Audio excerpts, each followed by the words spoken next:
music. Get popping, get going, get warmed up in this beach. Up in the beach. Anthem on tracks. Hello, Moto. Peace to the fam.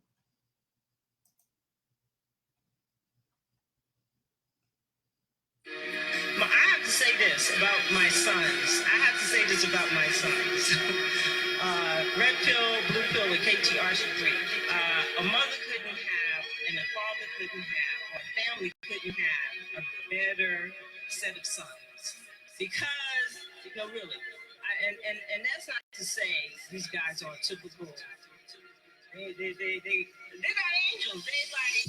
We cross the Pacific Atlantic as ours, the force of the mystic, the planet is ours. Mechanical powers that slant into towers, botanical daughters, we planted the planet. The hour, the hands that empower, more diesel than plants of the shower, more lethal than grams of the powder, expanding my power, no people programming my hours. Find us in traffic with traffickers, traffic can find us in fabrics, designers, this African, Shriners, this Arabic, 44 Mavericks, 24 carat trip, 42 savages, always been savages, slave to the lavish shit, save we them Africans, page of the Packers, age of the activists, waving the magic stick, raise of the Nazareth, raising the Blackberries. Red stones on my red throne, red throne at these red bones, in a red grove with the red road. Fence probe when them heads roll. With the blue steel on the blue moons, hot as blue flames, doing blue shrooms, got the blueprints, leaving blues clues, all this blue money that I blew through. I am a king. I am from royalty. I am T'Challa, Wakanda forever. All right. Peace to the family, peace to you and yours. Welcome to another live stream with your brother Red Pill and you. You know what I mean? I'm not by myself. I'm with the family. I'm doing an experiment tonight. You know, I'm trying to see if this thing will work. I mentioned on Melanin Mondays on my weekly podcast, I would call it. It's like a weekly, vlog for that matters, that we were thinking about introducing another night or another slot in the weekly bulletin or the weekly calendar so we could begin to deliver more information on a timely manner. So I think Thursday might be the day that we share, with the family. I'm really contemplating that. I'm kind of torn. I'm like going back and forth as to what the name of it will be. Uh, I'm working on Thorough Thursdays or Thoughtful Thursdays, but I don't want it to be confused with Thoughtful Thursdays and the thoughts show up and then they start, spamming me. But we don't want that. You know what I'm talking about? So I don't know. We're gonna see what happens. There's a lot of stuff that goes on during the week. So to do things only weekly, that's not enough. Throwdown Thursdays.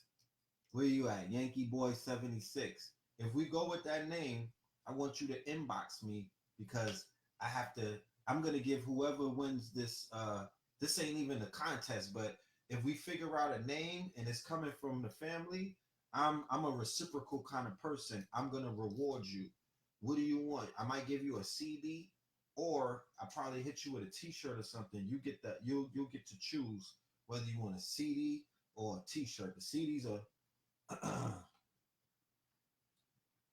CDs are $20, the double CDs. So you get your money's worth, or we'll just hit you with a T-shirt and whatnot. You make the choice. But I definitely need your assistance. We came up with Melanin Monday by ourselves. So it's only right that we outsource the creativity to the family because some of y'all are filled with a lot of good ideas. You feel me? There's things going on in the news, but there ain't that much stuff going on in the news, and that's a good thing. Do you know why that's a good thing? Because it allows individuals such as myself. Peace to Dubai. Everybody say hello. So they're saying hello from Dubai. Tell the family in Dubai, I'm on my way. Okay? I'm on my way. I'll be there very soon. Okay? I'll be on that ATV in the sand dunes doing what it do. Think It Through Thursdays. I like that, but I'm trying to narrow it down to maybe a 2-word title. Thought on Thursdays. I like that too. April Showers. You know, um, whatever comes about, we're all gonna when it hits, and then we'll all agree to it, and that more than likely was gonna be what we roll with. Um, for the family that's watching on Facebook, I got me a new camera. You know, shit looking clearer now. I promised my Patreon family that I was there. It goes MMKNZZ. Think Tank Thursdays. You got it. You got it. That's it. You got it. We're not even thirst quenching Thursdays. We're gonna have a rally right now because God damn it, a thirst trap Thursdays, either thirst trap Thursdays or think tank Thursdays. I'm going with think tank, but we'll do a vote with the family. With one, we'll go with think tank Thursdays, and with two, we'll go with thirst trap Thursdays. You let me know what you want. Because if it's Thirst Trap Thursdays, it's going to be a different kind of information that's going to be shared with you. And if it's Think Think Thursdays, then we're going to, the information and the level of where we're going to be taking this will be determined by the title. So please let me know. Think Tank Thursdays, where we could collectively come together as a community, online, as a collective, and we could begin to flesh out ideas, which will spill over into the events, into what we're doing over the weekends, whether we're having a shifters event, whether we're having a lecture, whether we're just in New York on 25th doing what we do. We're dealing with information that we gather from the think tank. Now, if we're dealing with Thirst Trap Thursdays, I come in here with my tank top on, and before the goddamn show is over, I'm half naked. And then I'm gonna have to block all of the guys, and it's gonna be me and y'all. No, I'm just playing. But I think Tank wins. I think that the throwdown Thursdays. It's not. It sounds cool, but I think Tank Thursdays solidifies what it is that I'm on this phone doing. I mean, I love building with the family, but if anybody knows me outside of the rants and outside of YouTube, you know that I'm about solutions. You know I'm about planting seeds. You know I'm about throwing ideas out there and seeing where we can go with these things. You feel me? That's what I'm about. That's what I'm here for. That's one of the purposes that I'm even participating in this thing called consciousness, is to plant ideas, water them, watch them grow, you know what I mean, and pick the fruits and participate, or to enjoy the fruits of our labor. So being that there's not a lot of stuff going on, somebody else, you take Thirsty Thursdays, take Thirst Trap Thursdays. I'm gonna let that one go. I'm gonna let you guys have it. There's somebody out there that could body Thirst Trap Thursdays. Just don't come on at the same time that I'm coming on, because I want to see how you thirst trap. I don't want to miss. Okay, so you take that.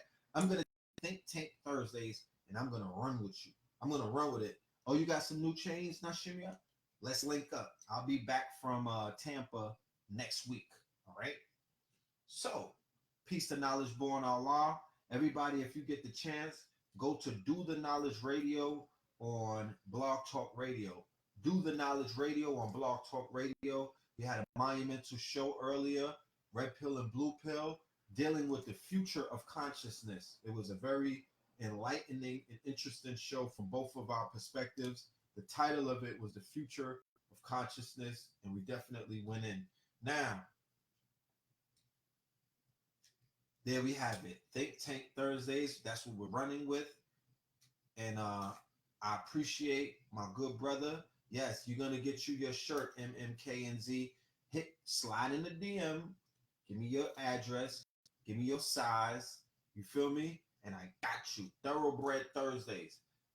I like Thoroughbred Thursdays. Thoroughbred Thursdays will be dope. But I think with Think Tank Thursdays, because if I had Thoroughbred Thursdays, I could only bring thoroughbreds on the show, right? And I don't, I got a few, but not that many. I will run out of thoroughbreds.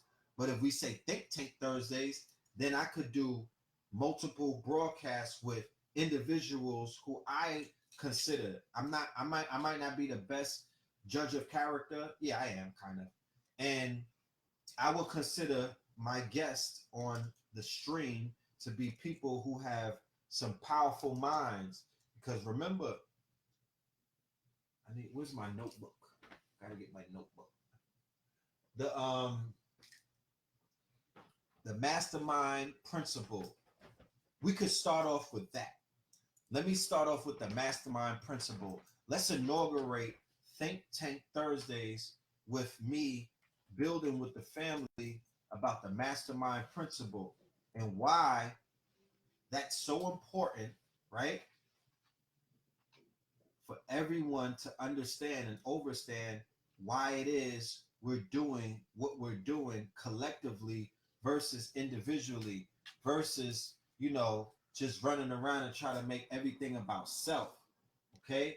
The Mastermind Principle for anybody who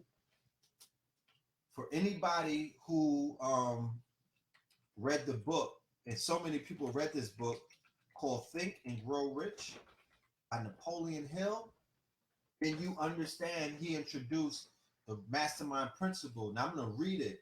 I know you're a thoroughbred, Sister Ayana. You're one of the thoroughbreds that I'm talking about, but there's not that many of you, and I would run out of thoroughbreds. So I don't want to leave the family, you know what I mean, starving for more thoroughbred.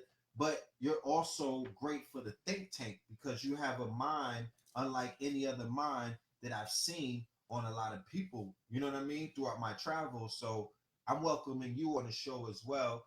We could grow this thing into an event where every Thursday we have a round table and we live stream it, right?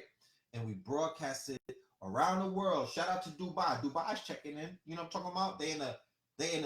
They could be doing anything. They could be skydiving. You know what I'm saying? They could be out there counting mad ones and whatnot. You know what I mean? Making it rain on a tiger, but they're watching us right now. So shout out to Dubai. So we could be broadcasting this information all around the world in real time, and it will deal with nothing but solutions. So on Melanin Mondays, we get into the mud. We pull up with the shits. You know what I'm talking about? We throw, you know what I mean? We talk about what's going on in the news. We spit some fire on some people that need to get cooked, and we keep it moving. But on Think Tank Thursdays, we could be a little more laid back.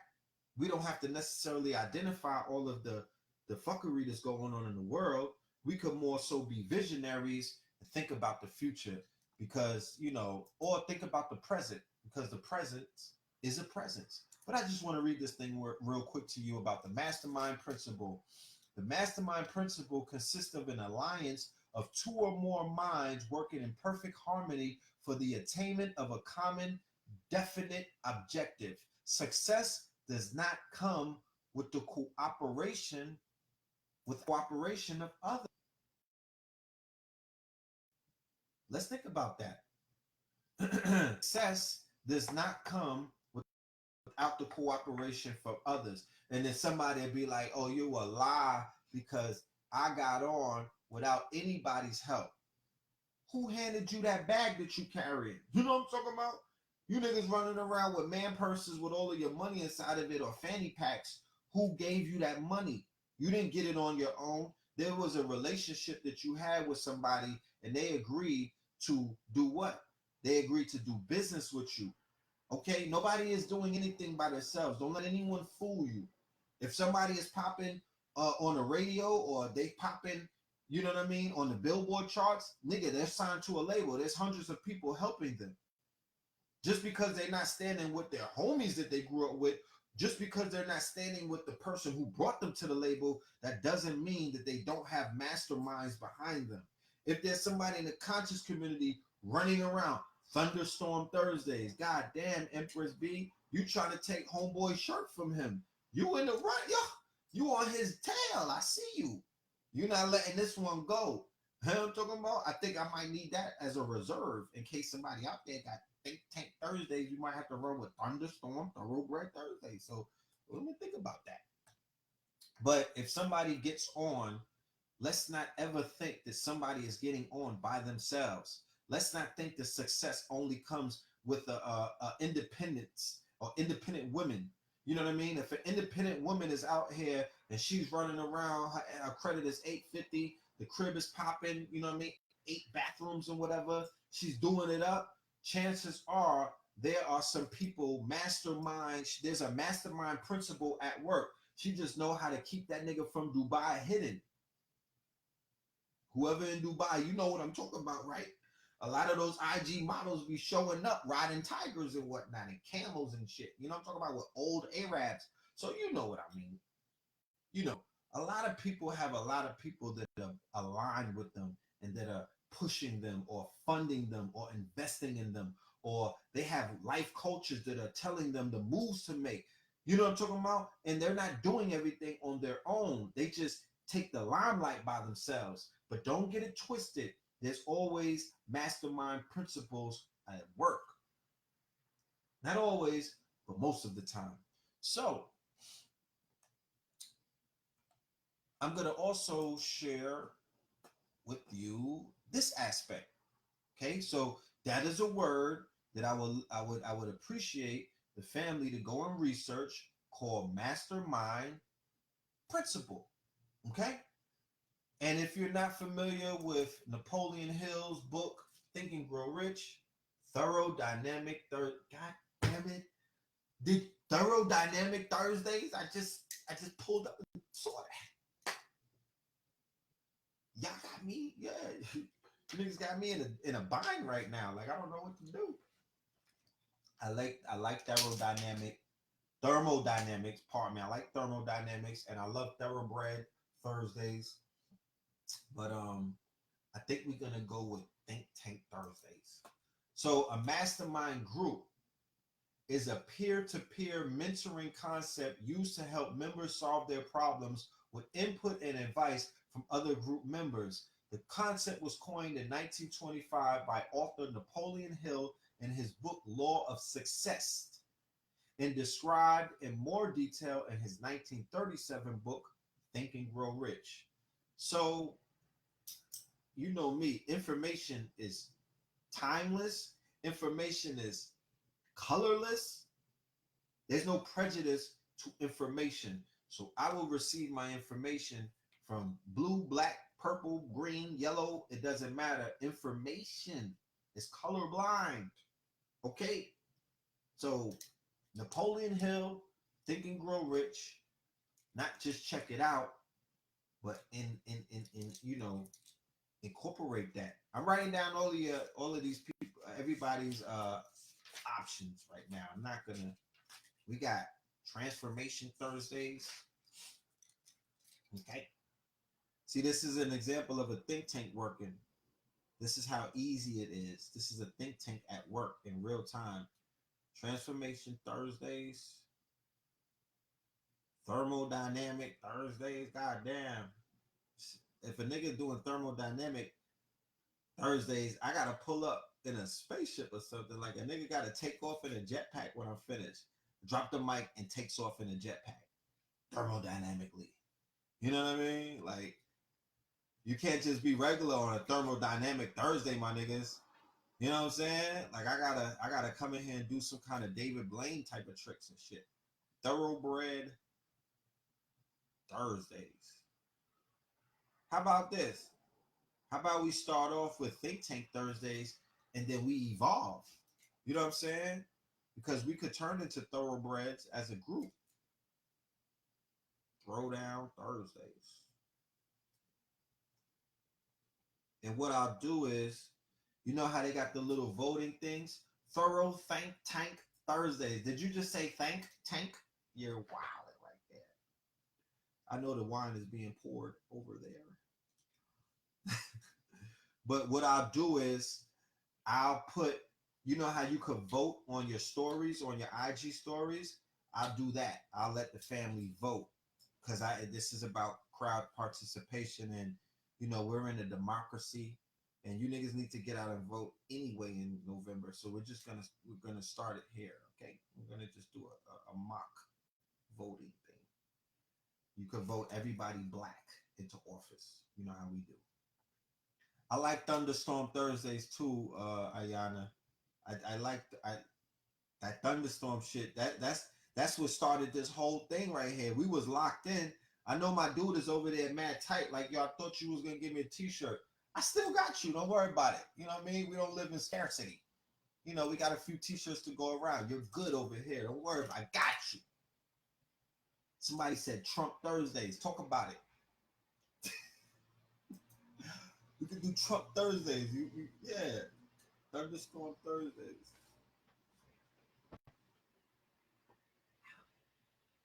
Tumultuous Thursdays. God damn. If I'm gonna be tumultuous, I gotta come in here just throwing shit around and wrecking shit. I'm gonna have to on a tumultuous Thursday, somebody gotta get bodied. I gotta catch a body before I leave. Somebody gotta get exposed and all of that on a tumultuous Thursday. I just can't leave you with some regular news and shit. So tumultuous Thursdays. That's a good one. Somebody said Tulsa Thursdays. How about Tesla Thursdays? God damn it. Why don't we just go for Tesla Thursdays? Tulsa Thursdays. Who saw the article that surfaced today that said that they are Presidential Alert Thursday? Ooh, ooh. The Presidential Alert. Wasn't that some funny shit?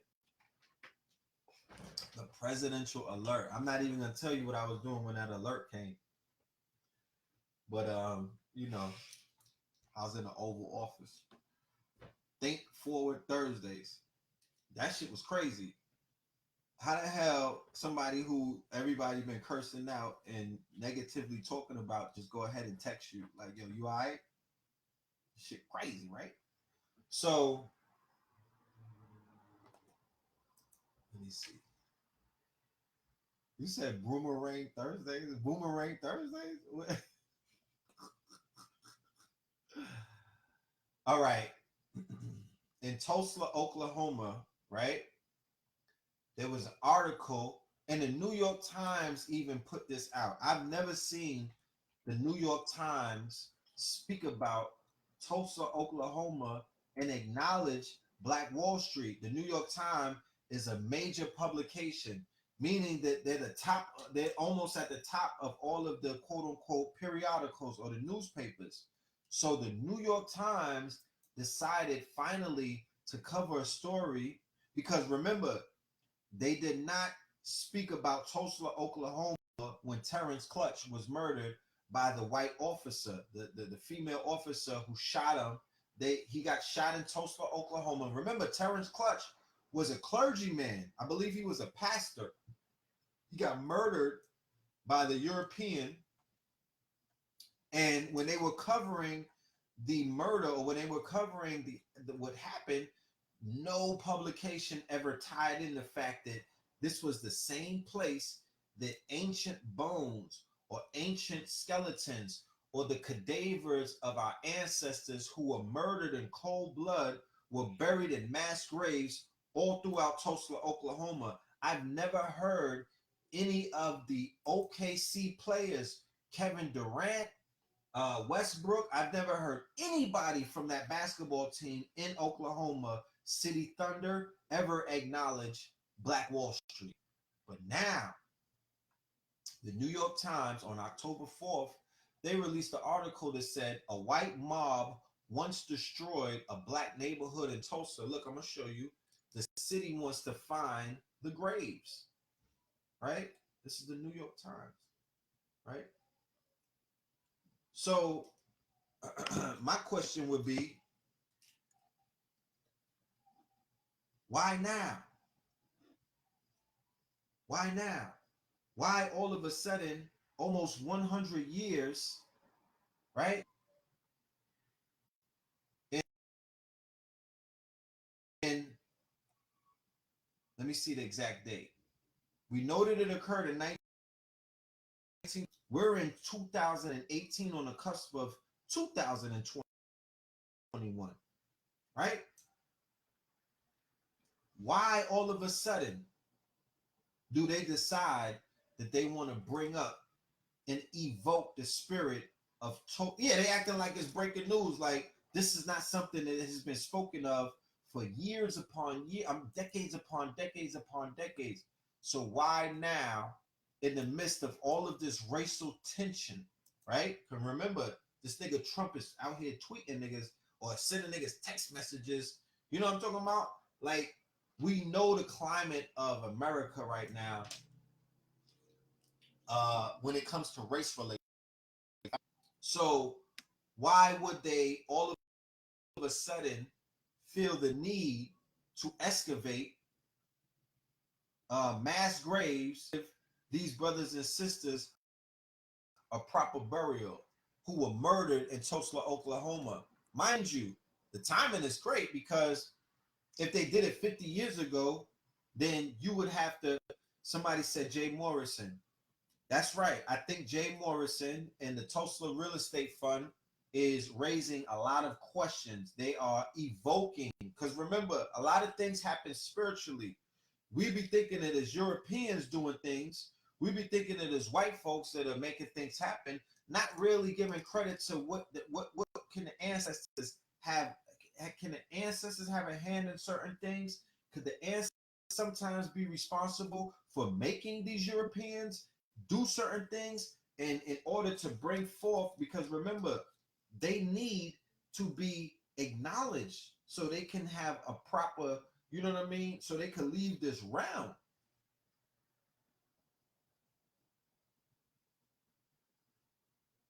You have to, especially when people were killed so heinously, there's no justice for them.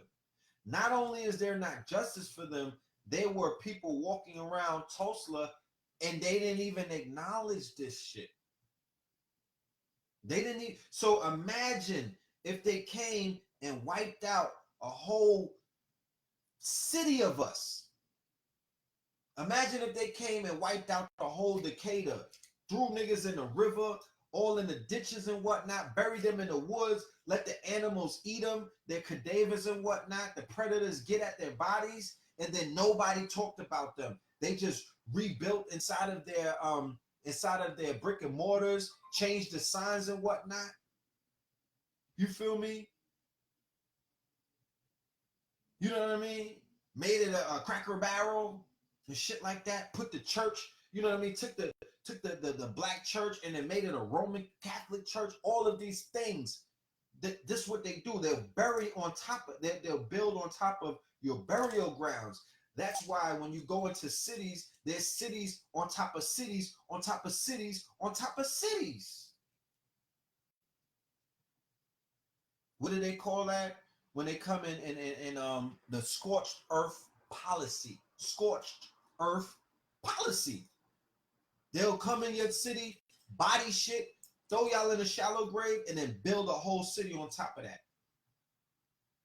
So the ancestors are at work. And I talked about, prior to this aspect of Tulsa, Oklahoma, on Melanin Monday 35, the episode with Bill Cosby, right? I talked about the hurricane that visited Wilmington, North Carolina. Spoke about that. And I spoke about the ties to Wilmington and Tulsa, because the Wilmington Massacre occurred in 1898 in North Carolina, which was a Black Republican stronghold. Did you ever hear about Black Republicans outside of the song that Jay-Z and Nas did? I'm going to give you a quick little history lesson. Prior to the Reconstruction, prior to our people being changed over to Democrats during FDR's reign, we were Republicans. During the reign of Black Republicans was the time that Black Americans had the most power. Did you know this? Did you know this? And when we speak about Republicans, please don't think about George Bush. Don't think about Trump. Don't think about the GOP. Don't think about that. Think about the Republic for the People. Republicans meaning the Republic for the People. Democrats more so meaning Democrats. A democracy, democracy was not. It was alien to the original government that was structured in America, which was a republic. So therefore, our people who were mostly Republicans, they were on the right track back then. The Europeans, the quote unquote, remember when they had the Civil War, those were Democrats fighting against our people. So the European Democrats were not, they were not necessarily, you know what I'm saying, our people. We did not identify as that. So Black Republicans, there was a coup d'etat. The only coup d'etat, go and do your research. I'm not out here just saying things to say it. The only coup d'etat on American soil was committed by white inferiority complex race soldiers in the name, right, of disrupting and disposing Black power in the South. As a result of that, right? And as a result of that coup d'etat, as a result of that onslaught, as a result of that, I can't even say battle, because it wasn't even a battle that took place. They ran down on the inhabitants of Wilmington unsuspectingly, and they wiped them out. They chased them down in the woods, and the affluent Negroes or Black folk that were left behind, they gave them two options. And this is the birth of what we've seen with this whole coon wave that has somehow engulfed our people. They gave them two options. They said, you could take your uppity Negro asses, pack your bags, and keep it moving, right? Or if you stay in Wilmington, you are going to be under the motherfucking boot of the white man. You're going to have to be a vassal of the state. What is a vassal? A vassal is basically somebody who, like, when you win a war, when you fight somebody and you win a war, and you have prisoners of war, or you take over a kingdom and the inhabitants are just there paying you taxes, free everything, like you could do what you want to them, that's a vassal of the state, meaning you have no power. You're just a tax-paying prisoner. So there was an option: be a coon or be a nigga on a run eating. Go to the other states in the South, keep it moving, run, or you become a vassal. And what is a vassal? A vassal is where they have a lot of our people today. You know what I mean? Decorated cadavers, celebrated coons. You dig what I'm saying? Because you know what it is. You done seen the smoke. You already know what they got. But you're living in so much fear and self-doubt that you won't even grab your motherfucking nuts and handle your business. Right? So they chased them out. The ones who remained were subjected and converted. So it is recognized that the coup that took place in Wilmington, North Carolina, was successful at collapsing the Reconstruction era, collapsing Black power in the South. And what did it form? It formed what was known as the Solid South. What does the Solid South mean? It's what the misnomer that people are using today when they say white supremacy. It created a network that's interlocked, interwoven, and basically you niggas can't ever penetrate. It's the white solid South, meaning that them niggas is solid with their white shit.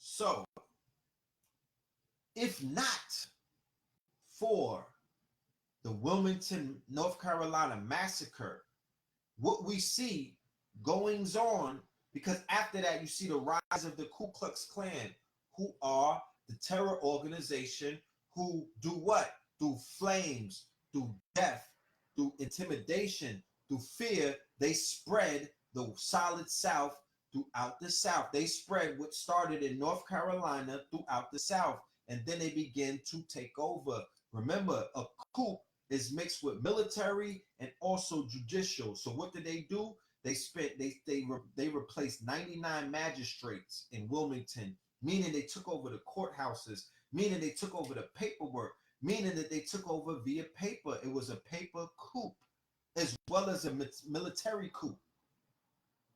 So they had a lot of wealthy blacks signing over property. They had a lot of wealthy blacks signing over all kind of shit. Go and do the research. I promise you, on God, that's what happened. So when Hurricane Florence just came and put Wilmington, North Carolina underneath water, I'm like, God damn it, that's the ancestors if I ever seen them. You know what I'm saying? Don't cry for me, Argentina. I was like, look, they getting washed. They getting that bath that they need. Because it's too much truth that's buried in that land. That shit gotta wash up. And when the ancestors show up, they show up in water. How about it?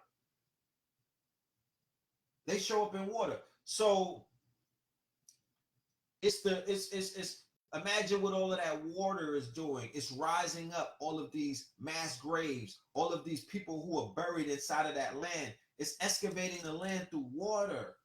And the bodies probably go back into the ocean where they belong. And then it's also doing water damage, and it's also shaking up the foundation of people who've been living too comfortably in Wilmington, North Carolina ever since the massacre.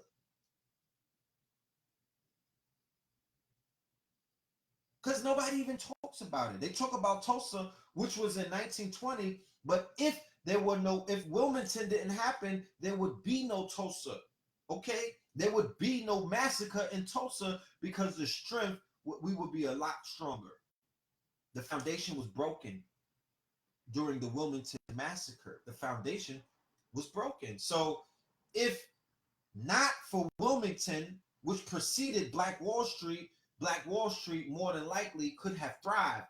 The Europeans was feeling themselves when they attacked our people inside of Tulsa because of they got the word back as to what was going on in Wilmington and other places surrounding that area where there were massacres taking place, where lynching began to pick up, and all of these other things. And you know how these Europeans move. You know how they move. You know how they move. They move based off of how other Europeans are moving. So if a European set it off in New York, Europeans in Florida think that they can set it off too. You know what I'm saying? They're group-like people. They're tribal. So when I saw the Wilmington thing, I'm like, oh yeah, ancestors talking. I can hear them. Then now I'm seeing this thing with the Tulsa thing. I'm like, that's the ancestors working. Let's not negate their powers. Let's not negate their powers. Shout out to Jay Morrison and what he's doing, because he's just by being there and speaking, he's digging up a Hiram Abiff buried in a shallow grave. Wherever you find our people in a sunken place, wherever you find our people asleep, that is the proverbial analogy of what they call Hiram Abiff, buried in a shallow grave. If you bury someone in a shallow grave, you don't got to dig that deep to pull them out. You give them the lion's grip or the lion's paw, and you could pull that nigga right up out the grave and then dust them off. That's where a lot of our people are at. They're not necessarily the buried 6 feet deep. Niggas is not going forever. They're just in a shallow grave in a walking dead state. They're in a shallow grave where they could use a little bit of light. They can use some motherfucking water. You pour some water and clean them up. That's what we have with individuals who have signed up into consciousness. That's what we have individuals who signed up to the NOI, the FOI, the NGE, the MSTA, and things of that nature, the Rastafari, Naya Bingi, and all of that. That Hebrew Israelites, those are individuals who were in shallow graves, and they got pulled out of the shallow grave. Somebody was giving them a lion's paw. That's when you grip the hand like this, and they could pull them out of the grave. and then dust them off. We say let the dead bury the dead, right? But what if you're out here raising the dead? What if you Lazarus? You feel me? What if you doing that? And I give props and honors to everybody on the front lines who are effectively doing it. It's some of you niggas put niggas in a shallow grave who thought that they were going to get pulled out.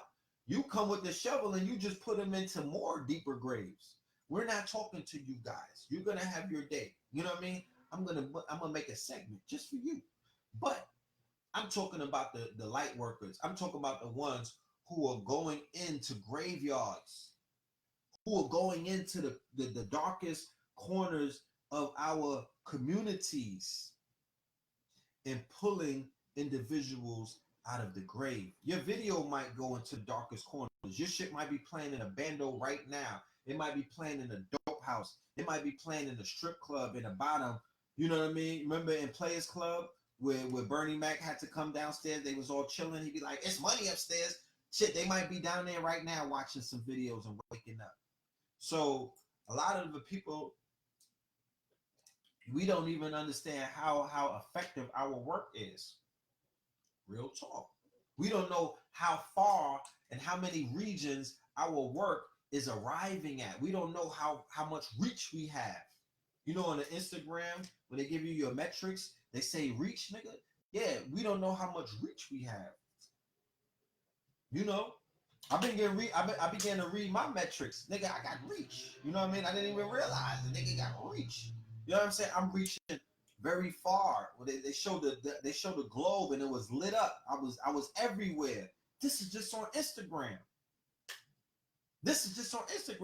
I'm in Bangladesh, nigga. I'm in Dubai. You feel me? I'm in Japan. What they know about the pills in Japan? I'm all over. And that's a beautiful thing. And there's a whole bunch of us that are out here putting in work. And, you know, a galactical reach. Fuck universal. You know what I'm saying? I believe there's a galactical reach. I believe that they on Sirius B, you know what I mean?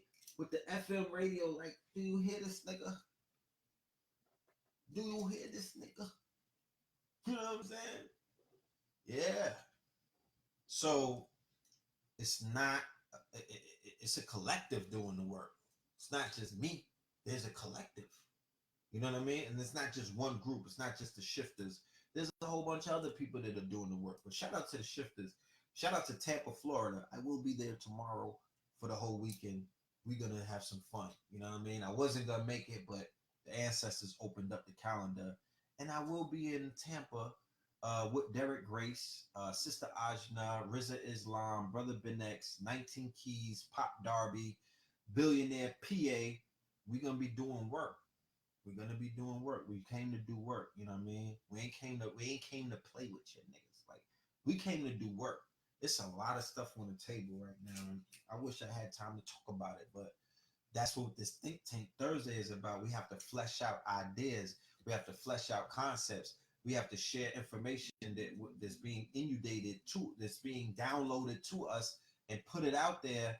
And like I said, if you want rants and if you want to hear me going off and you know what I mean, and because even on Think Tank Thursdays, I have to be mindful about my language.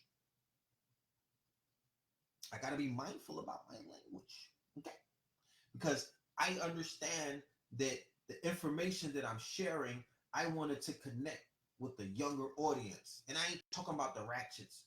I mean the little ones, especially when we're dealing with think tanks. There should be no reason why there's a whole bunch of profanity and we in a motherfucking think tank. You know what I mean? We don't need all of that. I want to stick more to the information. I want to give you more of this information. You know, we can stay passionate and enthusiastic, but you know, we don't want to turn anybody away. And ever so often, when individuals don't want the truth, they'll find any excuse to wiggle away, right? So we got to lay traps. We got to do thirst traps, okay? So that's how we got to do it. But it's a lot of information. I highly doubt that we'll only be sticking to the Instagram format or even the Facebook Live format. We're gonna go into formats where we could split the screen and actually show the information split screen so we could really get this information in front of you. I don't want to just talk about it. I want to show it to you. I want you to incorporate it into your lessons and whatnot. I want to be able to offer ebooks and PDFs, and it's a whole lot of stuff. This is not just simple listening to a person talk. Like, don't get caught up on that. This shit, we're in school, family. We're, you know, I feel indebted. I feel indebted to y'all because I was given plethora of information. I was given 10-hour lectures, 11-hour lectures by Dr. Phil Valentine, Bobby Hemmett, Delbert Blair, C. Freemanell, Hakeem Bey. I could go on for days. Sister Myra L, Sister Myra, it's two of them. You know what I'm saying? Dr. Sabi, like, there's so many legends that I could speak of. And when I speak about the legends, I'm not negating the people of today, but these are my teachers. I didn't, A.A. Rashid, I said the Duke of Tears. You know, I learned from my peers, but the people who really did what needed to be done for me, those are my master teachers, and I always give them the credit that is due. I would never stop speaking their names because following African traditions, you have to speak the names of the immortals in order for them to remain immortal. So you never forget those who are instrumental in your awakening and those who are instrumental in your evolution and your transformation. You pay homage by speaking their name. I'm never Baba Dick Gregory. I'm not bigger than nobody. There's the giants who came before me. I can't fill their shoes. I'm not that fucking big headed to whereas I would have the audacity to say some crazy shit. Like, I done heard another nigga say crazy shit like that.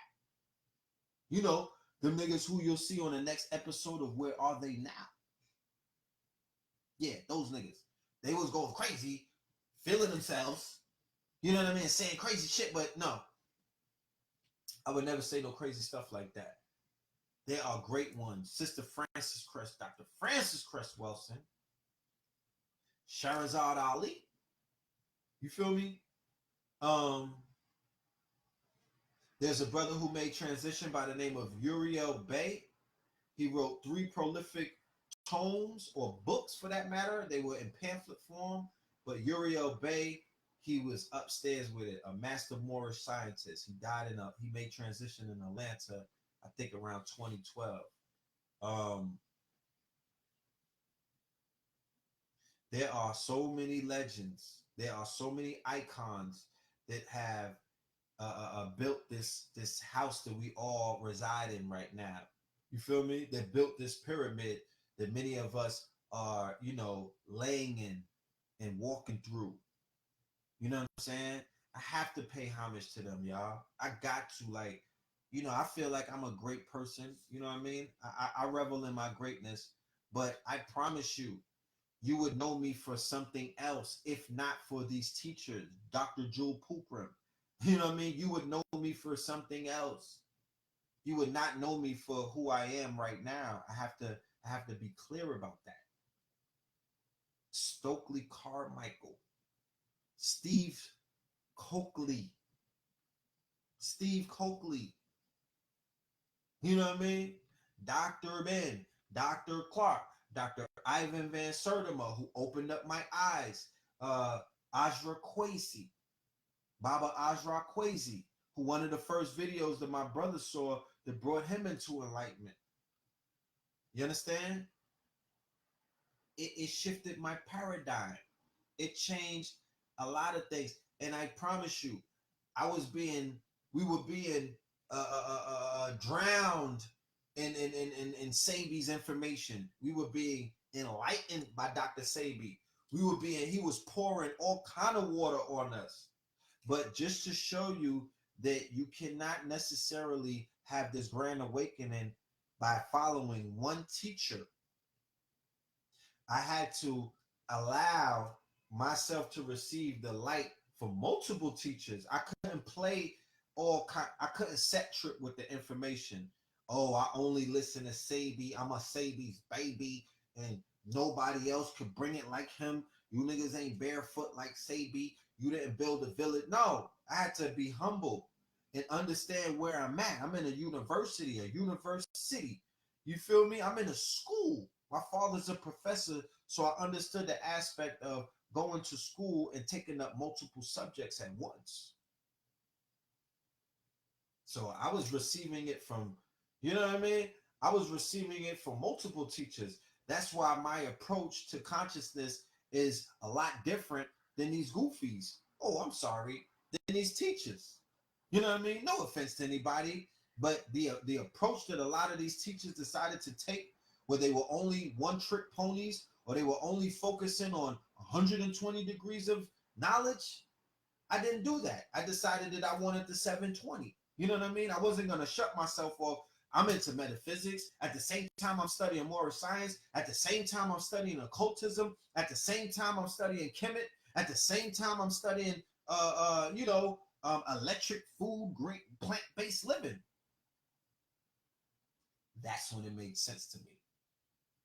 That's when it made sense to me. What was that era? That era was the VHS DVD era. You see, the same way that niggas will binge on YouTube, right? The same way that you doing Netflix and chill. Well, goddamn it, we was doing VHS and chill.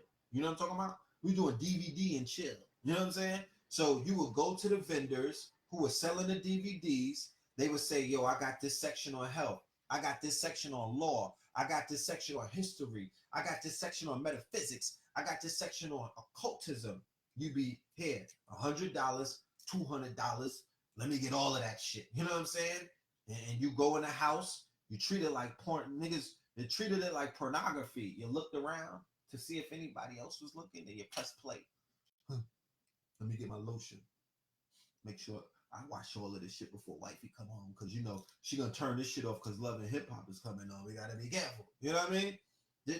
You know, consciousness is the new porn. You know what I mean? Niggas is open air porn. They watching the shit on their iPhone on the train. But when you watch consciousness, you gotta sneak that shit. Like, let me make sure my grandma, you know what I mean, who's talking about Jesus take the wheel, she don't hear Bobby Hemmett going off on Jesus, right? So I was able to just drown in this shit, y'all. I was able to drown in the consciousness. I was able to immerse myself in the information. You know what I mean? Immerse myself in the information. I sacrifice relationships. You feel me? Real talk, real relationships, not no fling or whatnot. I sacrifice hard body relationships, shit that was grounded, because I gave a lot of my time and my energy and my attention to this shit. You know what I mean? I sacrificed a lot. I gave up a lot. I sacrificed friends.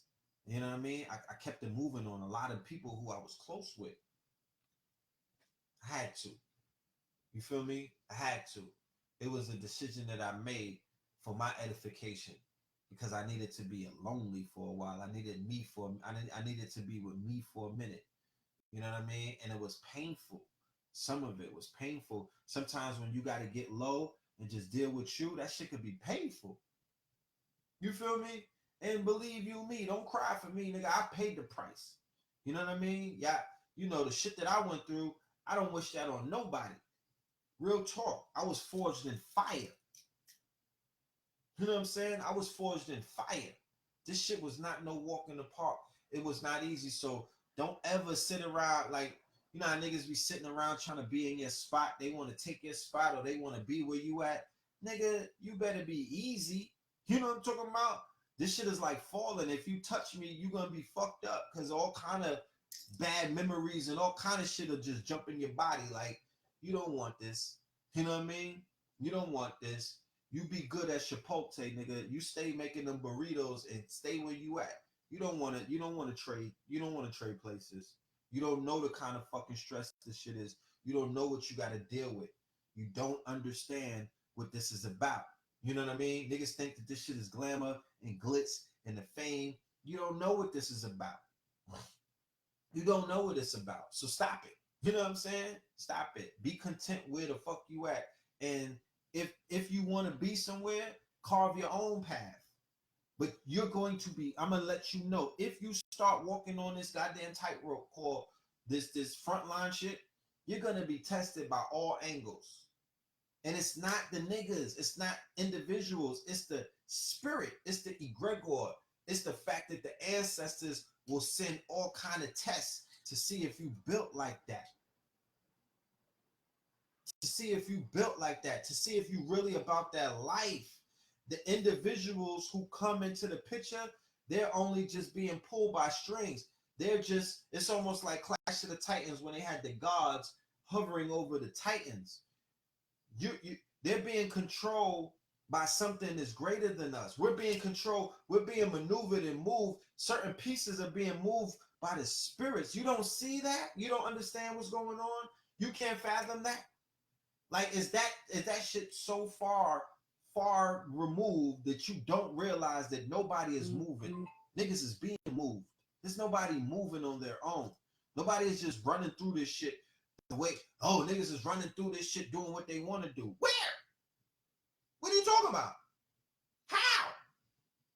No, to fulfilling the motherfucking mythos. There was a Judas in the story. There's a bunch of charlatans in the story. You know what I'm talking about? There's false prophets in the stories. You know what I'm saying? There's goofies in Disneyland. These niggas are only fulfilling the prophecy. What are you talking about? That's what I'm saying. You can't have all of your emotions mixed into this movie because it's not emotional. You can't try to live vicariously through finite individuals who are not perfect, who are more fucked up than maybe you are. You can't dedicate your life to try to live vicariously through these characters. You know what I'm talking about? That's not what this is about. But if you pay attention and you watch closely, you will see those who have transgressed get transgressed against. Those who have violated get violated. Nobody gets away in the end. Believe you me. So it will make you focus on yourself. It will make you focus on your journey and your path, right? Your demons, your shadow self, your core issues. And there's enough people out here that are providing you with enough tools and enough services and enough products where you can fix yourself. Don't ever give up on yourself. You can't give up on consciousness. You could give up on yourself, though. Yo, I don't want to be conscious no more. I don't want to be a player no more. What the fuck is that? You know what I'm saying? Like, I like that song. What do you know what I mean? Like, what are you saying? You're giving up on yourself? That's not gangster. What did you sign up for? Did you sign up to follow a nigga? Did you sign up to ride a nigga bandwagon? Is that what you signed up for? Did you sign up for the dreams that these niggas be selling you?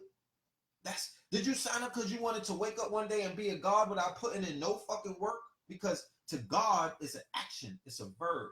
And to be conscious is a verb. So what did you think? That YouTube was going to send you a plaque to say you a god now because you successfully watched 1 million hours of YouTube, my nigga? No, it doesn't work like that.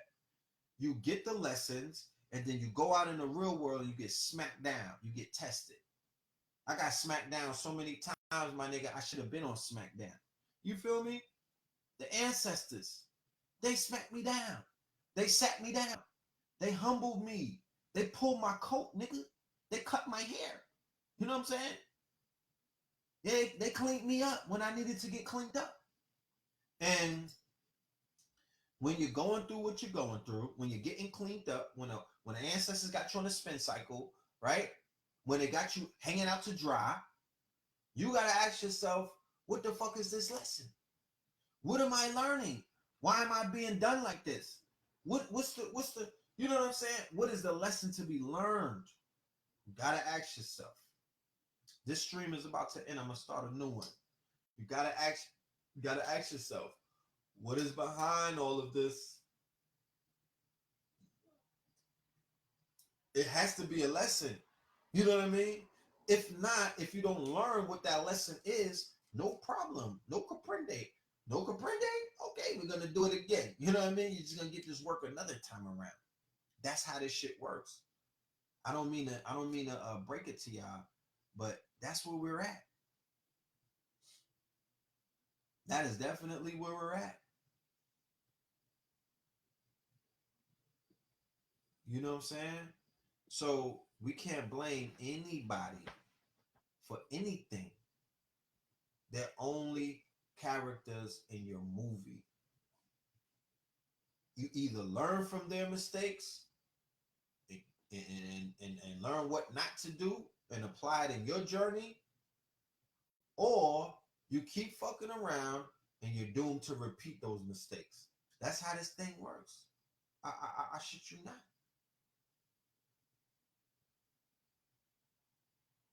I promise you.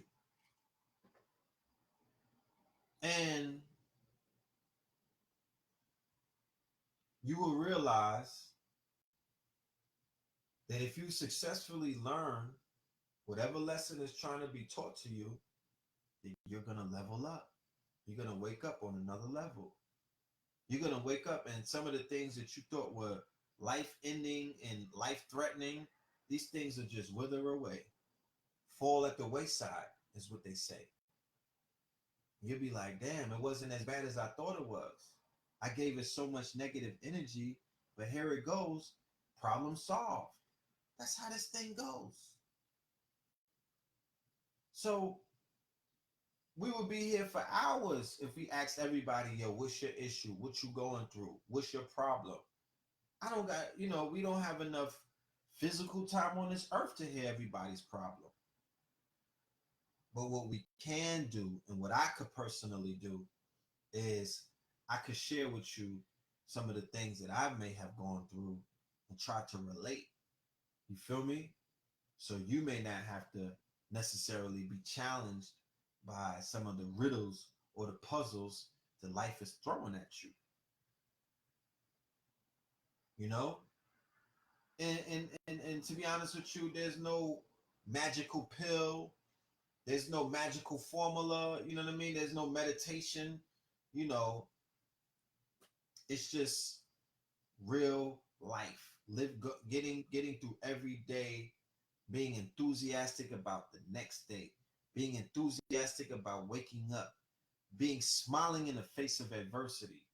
You feel me? Being the human version of a piece of coal that pressure is being applied to, but in the back of your mind, you know that you're not going to crumble. You know that pressure is only forging a diamond. So you're enthusiastic about the motherfucking pressure. You're smiling at adversity. You're like, oh, that's all you got?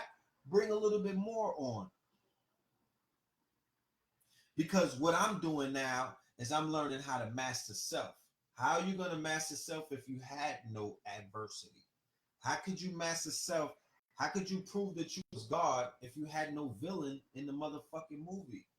How could you prove that you Heru if there's no set on the motherfucking set? You got to be able to welcome all of that.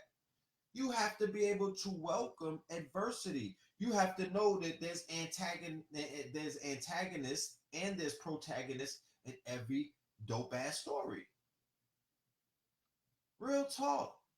So people will be like, oh, we got enemies circling us all around us. I'm like, well, God damn it. You should celebrate.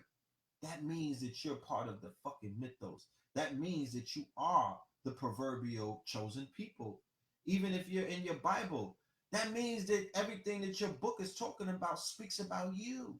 What's the problem? Nigga, you only die once. So, oh, we're being surrounded. We don't have any allies. Nobody cares about us. Well, God damn it. You know what I'm saying? Nobody was born to care about you in the first place. You know what I'm saying?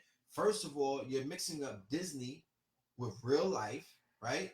You're mixing up some whole nother fantasy shit with reality. Nobody's supposed to like you. Niggas running around, they're meat eaters. You know what I'm saying? Niggas is carnivores. They don't give a fuck about you. They just trying to eat a burger. You know what I mean? Their minds they're not compassionate towards your plight. That's like the conversation I was having earlier about people who are coming over here from different places. They don't care about your plight. You niggas need to stop trying to get them to march with you and identify with your plight. There is no plight to a continental African in America making a few $100s a fucking day. There's no plight. Okay? There's no plight.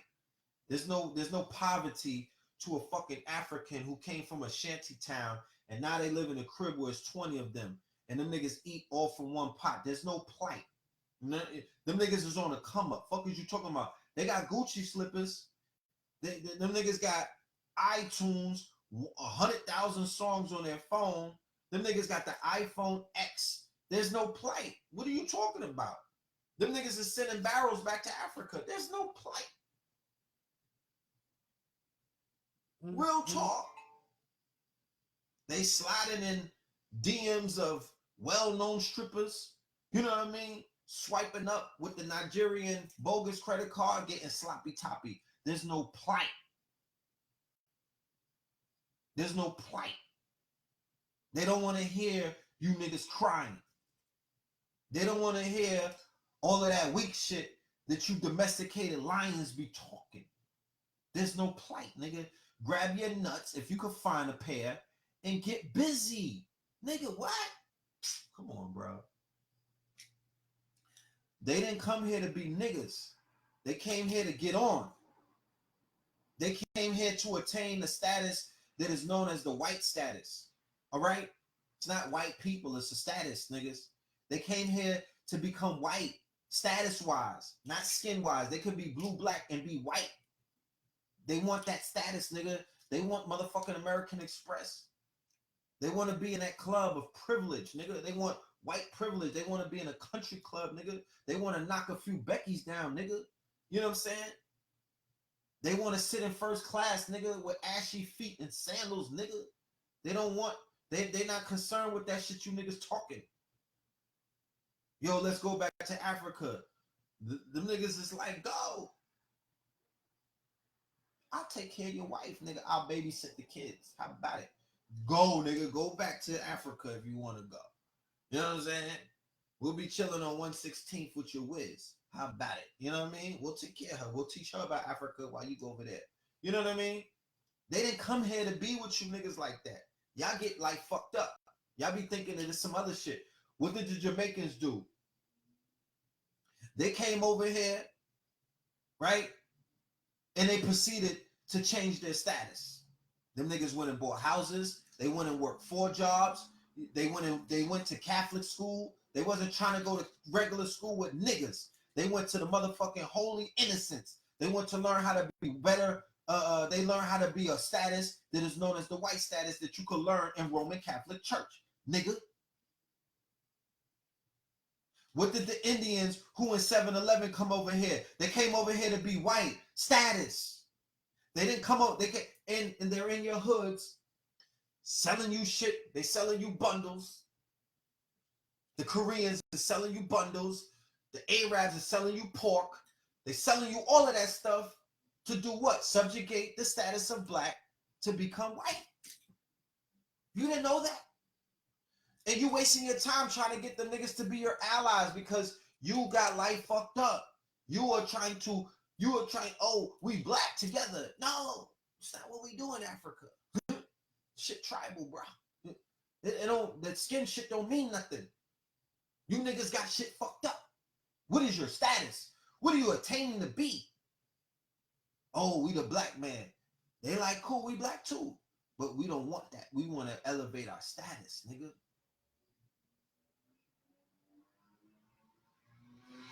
It's about status.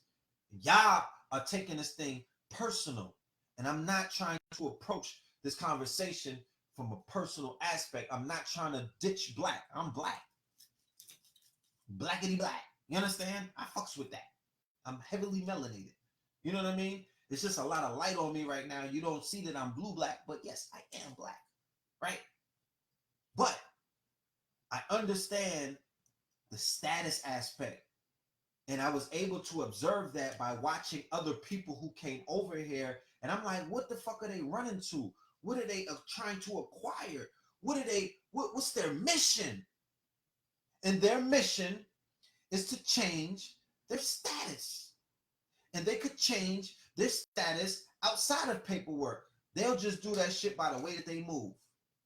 And they don't fuck. And remember, look at the children of them. They're caught in the quagmire. They want to be that status of black. They want to be hip hop. They want to be ratchet. They want to wear the wigs and the weaves. This is the children of the Africans. This is the children of the Caribbean. This is the children of the Indians. This is the children of the Koreans. This is the children of the Chinese. They want to identify with black culture. They want to be a part. They want to be card carrying members. They want to break dance. Them niggas want to rap. They want to Bad Bunny and all of that. You know what I mean? The Spanish, the reggaeton niggas want to spit. You know what I mean? They want to hustle. They want to sell coke. They want to strip. They want to do all of that. But their parents who go into corporate America and suck up to these Europeans, they want to be them. They go into their churches and suck up to them in their churches. They suck up to them on the workforce. They suck up to them every fucking chance that they get because they want to be their status. And if you niggas think, if you ever try to march and invite me to a march and all them niggas show up, I'm leaving, because that's not real. That's not, they don't want to be down with your struggle. They're not trying to be down with it. They don't give a fuck about your struggle. Your struggle means nothing to them. Because where they came from, they said they said, nigga, you don't know struggle, nigga. You know where the fuck I just came from? You know what I'm saying? I was born in the struggle. You niggas don't know struggle. You're striving and you're calling it struggle. All you had to do is not pay attention. This is what they say to niggas. If you don't pay attention to the European and you focus on you, your shit will improve. You know what I'm saying? If you focus on you, your shit will improve. Get skin deep in the Lexus Jeep, nigga. Get skin deep in the crib. You niggas, you get some susu in your life. Get some motherfucking magic in your life. Get some spirituality in your life, and shit will change for you. You niggas are off because you have no spirit, you have no foundation. Who do you pray to? Oh, Serapis? Interesting. Because I don't care what nobody say. As much as white Jesus, them niggas, Africans be praying to, you know, in one of them closets, whether it's the motherfucking shoe closet or the walk-in closet, they got an African deity in that bitch somewhere. Power, you know what I mean? They got Jesus on the wall powered by a Legba or somebody. I don't know. But they got their deities with them. Don't ever get it messed up. They just up in this bitch playing the motherfucking role. You know what I mean? They're not coming into America letting you know about the magic that they work in.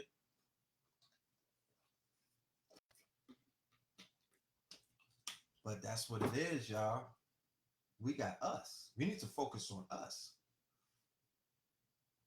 We need to focus on us, because y'all be thinking y'all got allies and niggas is riding with y'all. No, they're riding against you. They don't got no problem pushing you out the way. You're in the way. You're the op. The white man is not the op. You are the op. You didn't know that? I gotta tell.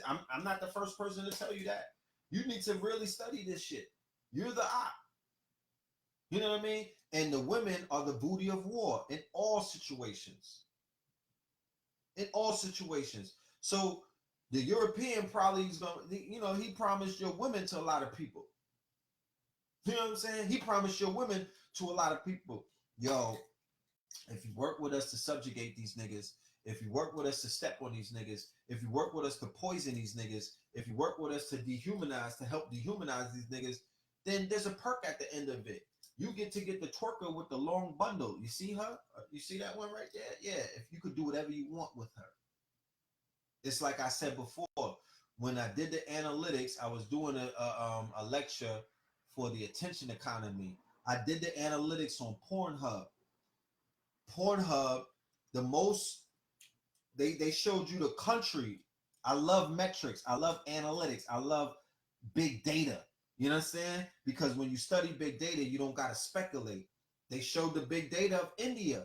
What do they watch the most? Who do you think? Greasy big butt Brazilians and black porn. What do they watch in China? Black porn. What do they watch in Japan? Black porn. That's what they want. They want black women. They want the ratchets. You understand? That's what that's their shadow self. That's who they watch. That's who they want when a wife is not looking. That's what they into.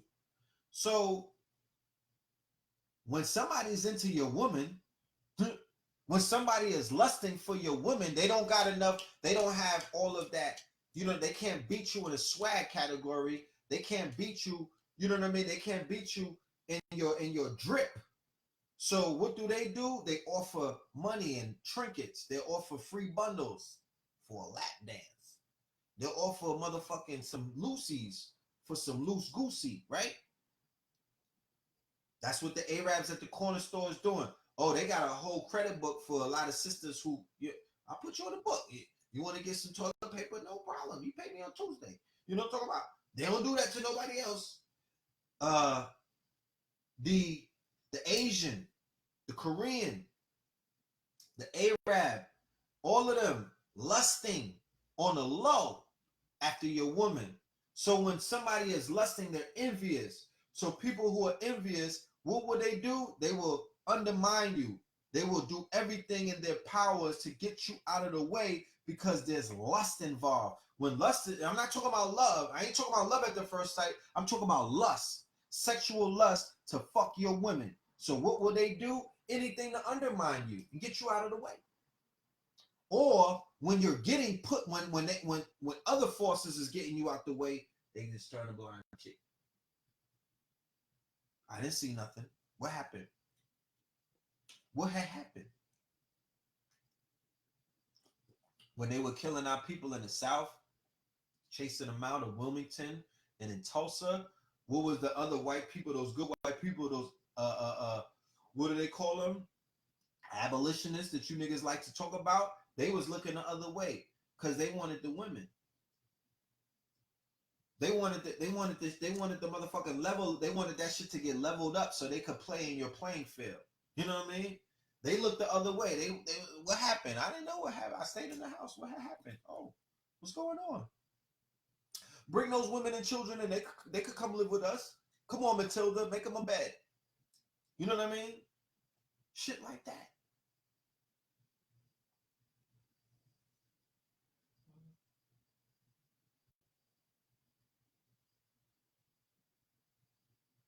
Of course they trash talk the men. They talk greasy about niggas to y'all. They drag niggas every chance that they could get. Oh, y'all fucking with them niggas still? All right. Black Lives Matter. Black, you know what I mean? Like they'll clown the plight of the niggas. And they'll come in with a cape.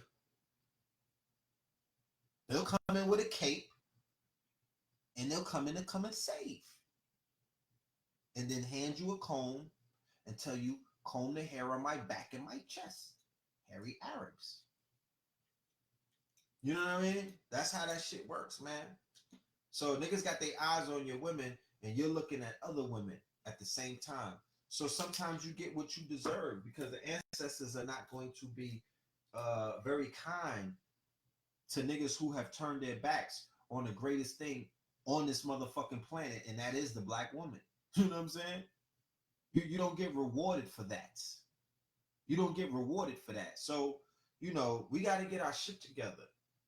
It's going to take think tanks such as this. It's going to take collaborations of like-minded individuals to get us back up because we're not up right now. We're not up right now. We're up in some places, but we're not up right now. Collectively, we're not up right now. It means nothing to me if 1% of us is doing good and the other 99 is suffering. It don't look good. It don't feel good. Like, I don't feel cool moving through rooms full of cadavers. You know what I'm saying? Walking dead.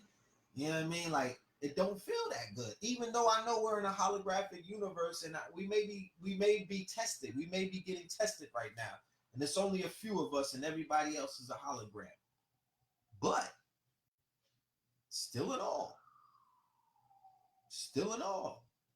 if you're a man, if you're a black man who stands for anything, you can't necessarily stand by and just watch all of this shit go down and not have nothing to say. Like, you know, you ain't that cool, my nigga. You niggas is be trying to play like y'all just so fucking cool. Like, kick rocks, nigga.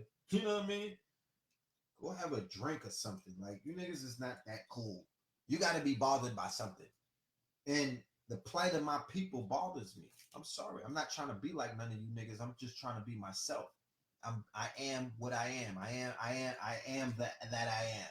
And the shit that I be seeing is not cool. You know what I mean? It's not cool. And I'm peeping the shit go down, and it's not cool. Like, who am I to just stand by and just not talk about that shit? No, fuck out of here.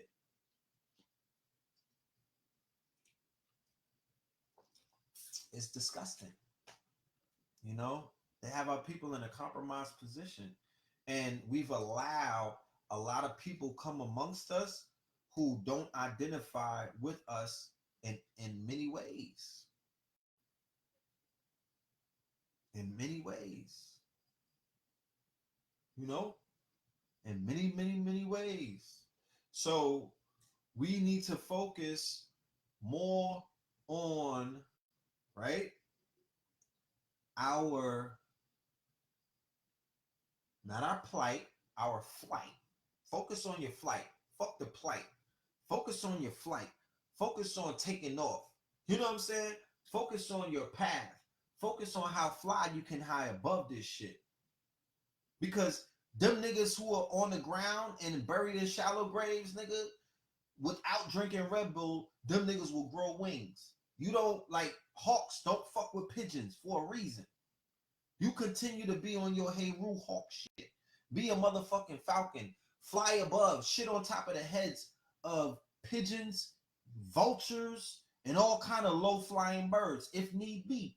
But you make them niggas want to level up and get at your heights. You don't got to stoop low.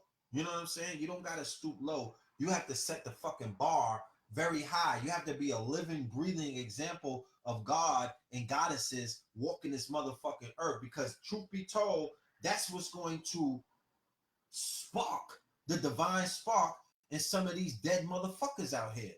You know what I mean? It's not you stooping down to their level. That will never raise them up. You just got to stay high, my nigga. Stay high. Stay elevated. Don't ever stoop down. Don't fuck with no trolls. Don't go through the troll toll. You know what I mean? Because in order to go through the troll toll, big niggas had to bend down because the troll toll was very small. So in order to fuck with trolls, you got to go to their Negro level. You have to almost like when motherfucking Mario shrinks down and shit. When you got to shrink down to deal with people at your lower level. Don't do that. Don't allow that to happen. That's a trap, my nigga. That's trap music. Keep it high. Keep it high. Stay on that love frequency. You feel me? Stay on that love frequency. Niggas is scared of the dark, hate the light. You know what I mean? Stay on that love frequency and don't let nobody bring you lower in your lower self. Because, you know what I mean? They can box with you when you're in your lower self. Stay on high. Stay ascended. Stay mastering self. You feel me? Stay mastering self. Stay on your square. You know what I mean? Don't ever let anybody take you off of your square. So yeah, you know, that's how you combat this fuck shit that's going on. It's catching on like the flu. You know what I'm saying? Because this shit is contagious. You know what I mean? This is contagious.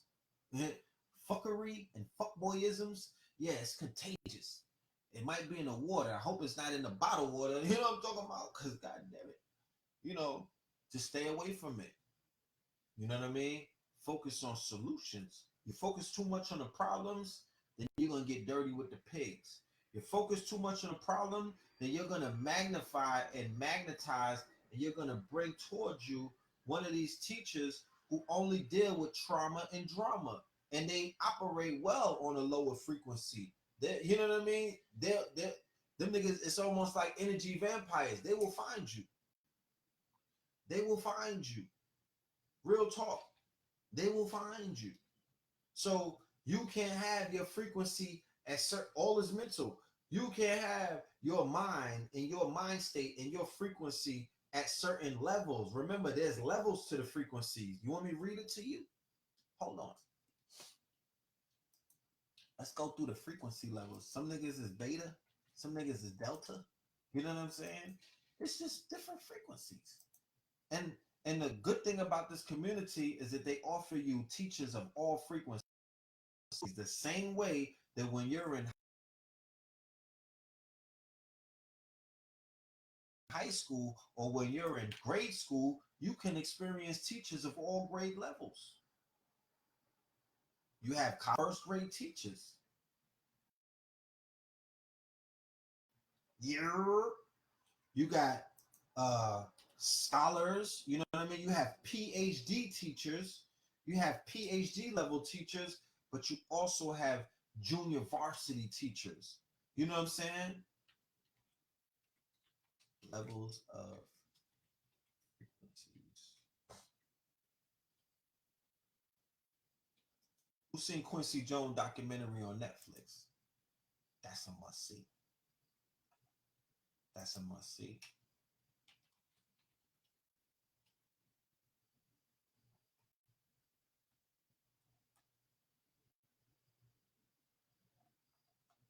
Yeah, that thing with Quincy Jones was very interesting. I would encourage the family to go and see that. Y'all see them two quotation marks? That's my off-white filter. Don't judge me. He laid it down in that documentary. I would say this. I would say that that's one of the best documentaries I've seen on an icon. Yeah, I heard he was sus too. Whew. They didn't cover that part. You know they're not gonna cover. His daughter did the documentary, so she didn't get into the Tupac rumors of the man being sus. You know what I'm saying? But you know, I'm under the impression that everybody in Hollywood is somewhat sus. You know what I'm saying? Until proven unsus, right? So one of the things though that they were able to do in that documentary and why it's important to tell your story is he was able to exonerate himself from whatever sins that he committed at the Playboy Mansion, whatever sins he committed when he was backstage with Tupac, whatever sins that he committed on Oprah's couch, whatever sins that he committed on the casting couch, whatever Quincy did that was fucked up in Hollywood, he exonerated himself, right, in the documentary because they don't talk about none of that negative shit. The only thing that he may be guilty of is he was a heavy swirler. You know what I'm saying? A heavy swirler. He is the Don Swirling of the LA Clipper team. You know what I mean? He's the coach of swirling. Like that nigga helped usher in the Becky syndrome. Like if anybody, that nigga went, his swirling was so, his shit was so intact. That nigga was getting bitches from Sweden. He was swirling in Sweden. Like he wasn't even fucking with no local jokers. He wasn't fucking with no rednecks. That nigga went and got bitches from the Nordic mountains. Like he was fucking Swedish bitches and giving them seeds and all of that. Like he was big in Norway. How about it? You know what I mean? He was like, I'm not playing with that watered down, with you watered down white bitches in Malibu. Y'all not doing it for me. I need pure white. Like he went to, how niggas went to Colombia for that pure white. That nigga went to get that pure white. He went for that Neanderthal box. If he's guilty of anything, it would be that.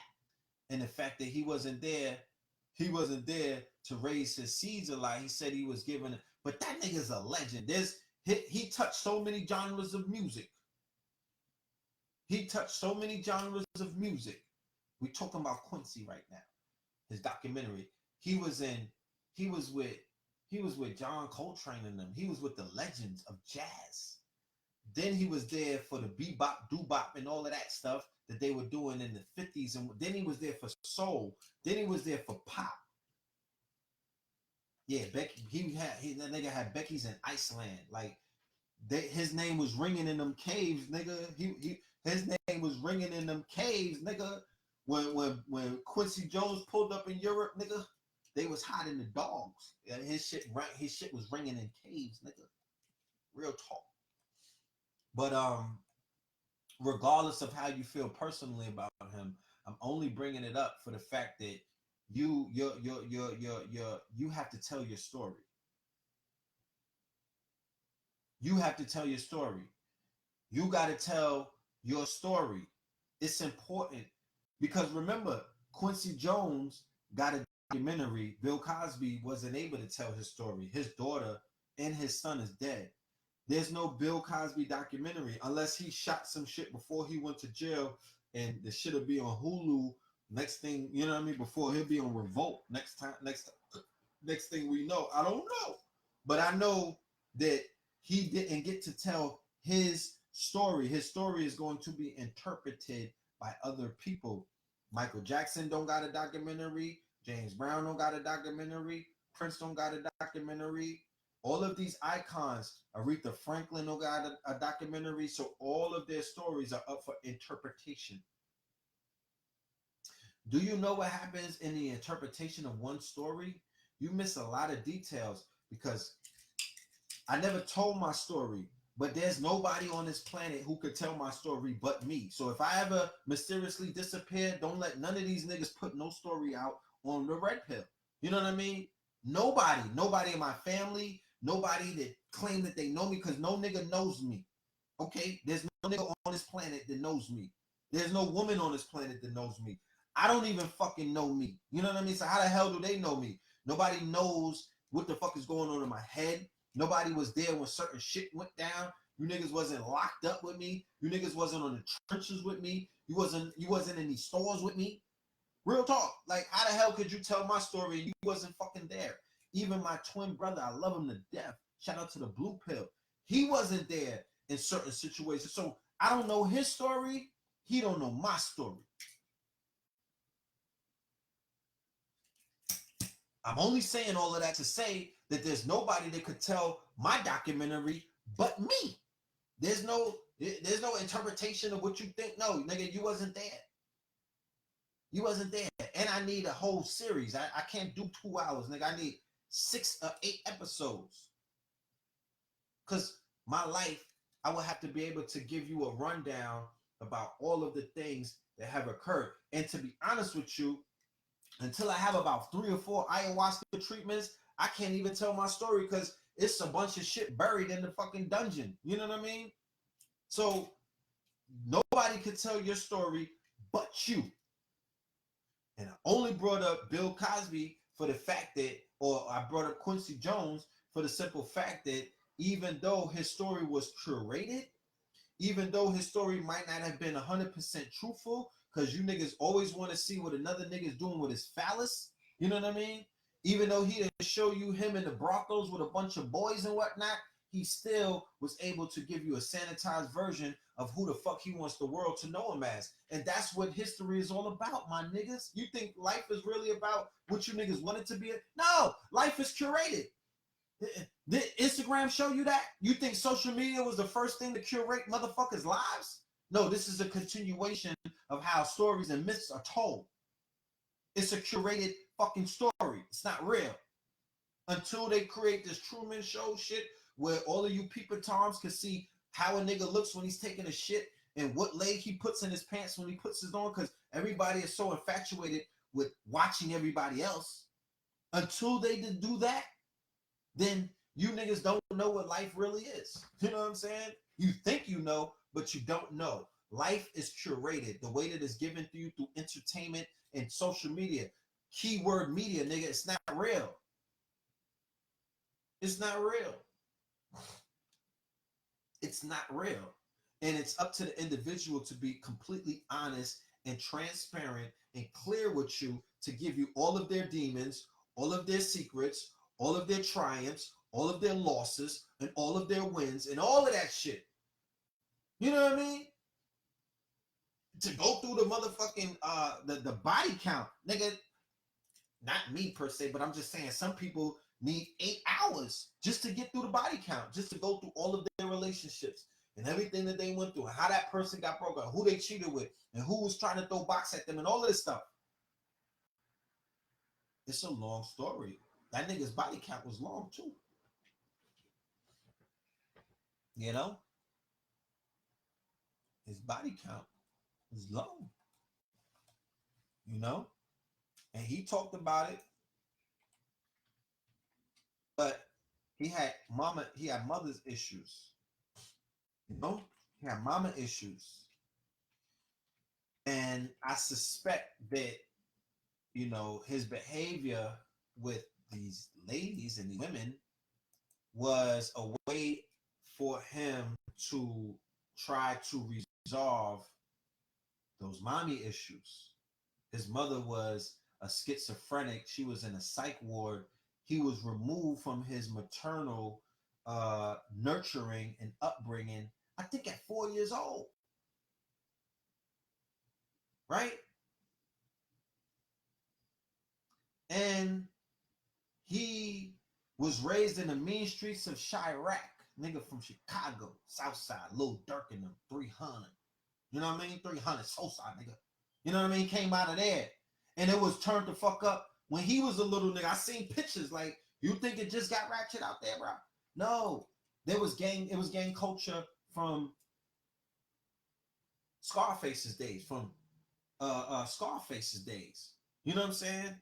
It was turned up in Chicago. It was a bad land all the way back then with the gangsters. And it was black gangsters too. So he came out of that era. Who knows if he was sexually molested? Who knows if he was violated when he was running in the streets like all these little boys from back in the days that was running in the streets, running around, or when he got into a foster home. I don't know if he was in a foster home, but if any of those situations took him in, because you got to remember, the church raised the killers. You know what I'm saying? It raised the rapists. It raised the serial murderers. It raised the drug dealers. It raised the gangsters. And a lot of them during that era, we're talking about like the ones who came out of the 30s and the 40s, them little niggas was getting molested by them white preachers.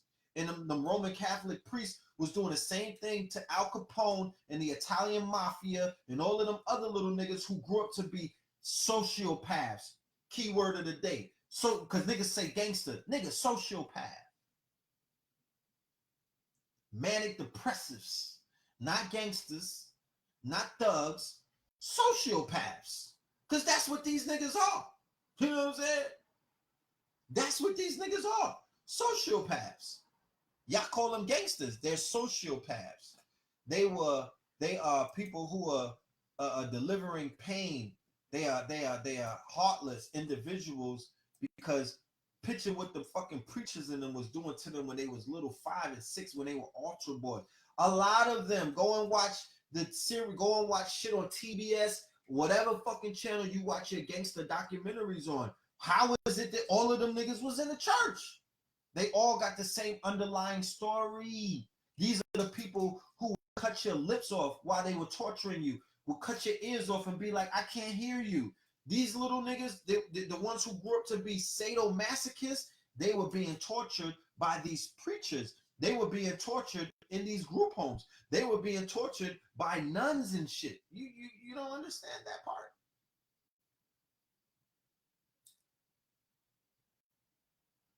Let's get to this thing about frequencies and brainwaves. I don't want to get off a topic. You know what I'm saying?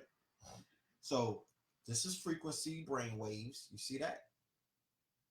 Beta, alpha, delta, theta, gamma. I'm going to read it off for you. Right? Because we're speaking about, for anybody that just got on the stream, we're speaking about the brain waves, the fact that a lot of our people are clinically dead, you know what I'm saying, according to their hurts, according to their brain waves.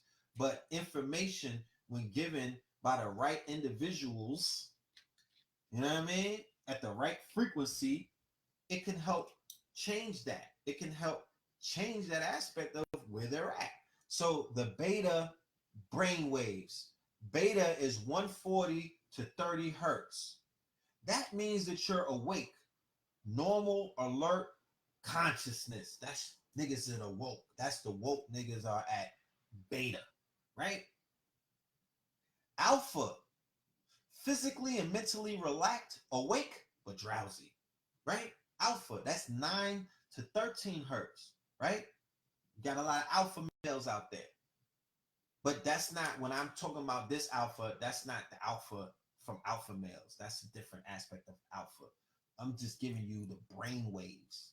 Beta, alpha, delta, below 4 hertz, deep, dreamless sleep, loss of body awareness. You know when you niggas first go to sleep, right? And then you fall into that and you remember Inception, you fall into your subconscious, and you niggas is in deep sleep. You can't wake nobody up. You can't move them. You're pinching them. They don't move and whatnot. Delta. Theta. Reduced consciousness, deep meditation, dreams, light sleep, REM sleep. Are you following me? Gamma. That's 4 to 8 hertz. Gamma is 30 hertz and above. That's heightened perception. Have you ever dreamed or was in a dream state and you can hear all of the conversations going on in the quote unquote real world, but you also can peep what's going on in your dream state? Keep in mind, have you ever seen an individual who was so much in a deep sleep that it was almost as if they were dead? It was almost as if there was a husk or a cadaver, right? That means, right, their spirit or whatever soul that animates the body, because we're not the body, we're only the light. Keep that in mind. Spiritual beings having a human experience. Why do I say that? Because how many of you niggas ever seen a body before? How many people seen a dead body before? That's not you. That's not you. That's a slab of meat waiting to be decomposed and returned to the earth. That's not you. That's your avatar. That's your spacesuit. When your spirit or that light leaves your spacesuit, that shit will look like a hunk of meat. It will not be animated. So therefore, that is not you. This shit is a Bentley, bro. This is a car. This is intelligent design. You know what I mean? I think the people at Tesla or BMW might have designed this spacesuit, but nonetheless, it's a design. It's an intelligent design. It's a Merkaba, because it's the same thing that you saw in the movie Avatar, right? What happened? Jake Sully, right? He was the light. He was the spirit. He could not walk on Pandora because of the laws of that universe or the laws of that land, meaning that we follow certain laws on the planet Earth. They call it the Emerald Tablets. Universal laws, the law of gravity, the law of vibration, the law of genders, meaning that if you incarnate on the physical plane, you have to follow every single law. So either you male or you female. You know what I mean? The law of genders. You have to subscribe to the law of duality. So there's going to be opposites. So if you niggas have a problem with having drama or having an adversary, you shouldn't even be on the earth. I can arrange something for you. You know what I mean? I know niggas that come and pick niggas like you up every weekend. If you don't want to be here, give me your number. I can arrange for you niggas to get picked up. You know what I'm talking about? Because if you're on this planet and you niggas are complaining about the laws that govern this planet, then you should not even be here. You're taking up fucking space. All right? You incarnated on the wrong planet. You should be on Uranus. Or you niggas should be somewhere like on Mercury or something. You're in the wrong place, because there are laws that govern this planet. And if you niggas have a problem with those laws, why you always want to, oh, we got enemies. Nigga, you in the 7th day. Like, nigga, it's predators out there trying to eat your food. You know what I'm saying? You are here to experience people. What are our purpose? Your purpose, first of all, is to be fruitful and multiply. Nigga, bust another two. Have some seeds. Stop spilling your seed on the floor, right? Or in napkins. You should continue your bloodline. You should want to do that. And give all of those millions of ancestors in your bloodstream a motherfucking other chance of continuing their bloodline. Don't cut it off because you want to wear stilettos and put on that Fendi makeup, my nigga. You know what I mean? And go and give another nigga some sloppy toppy. You feel me? No, you're disrespecting your ancestors. They sent your bird ass here to be fruitful and multiply and take care of what you multiply. So you here having a human experience as a high spiritual being, right? Who come from higher realms where you're even more intelligent in your light body and you're not restricted by the laws that this prison planet has, like gravity, where you can't even jump. You niggas is hype over fucking Michael Jordan with his airtime. Nigga, we be flying. You ever went to sleep and took off? What are you talking about? Like, that's not a feat right there. Like, niggas fly for real. You know what I mean? So you got to remember that you're not of the husk. You're not this body. If you want to mark the shit up and put holes in it, you can do that. You have no commitment to this body whatsoever. If you want to smoke it out and have the shit looking worn and drawn, you probably have the right to do that. You're having the experience of a fucking dope fiend. You're having a crackhead's experience. You want to put scars on your shit, tats on your shit. You want to poke a hole in every single fucking, you have the right to do that because you're having an experience that you incarnated to have. Who the fuck am I to tell you what to do with your body? This is a spacesuit. It's not real. You know what I'm saying? It's not real. It's not real. So don't be so caught up in the physical that you prevent yourself from experiencing the spiritual in this physical realm while you're here. Do what you like.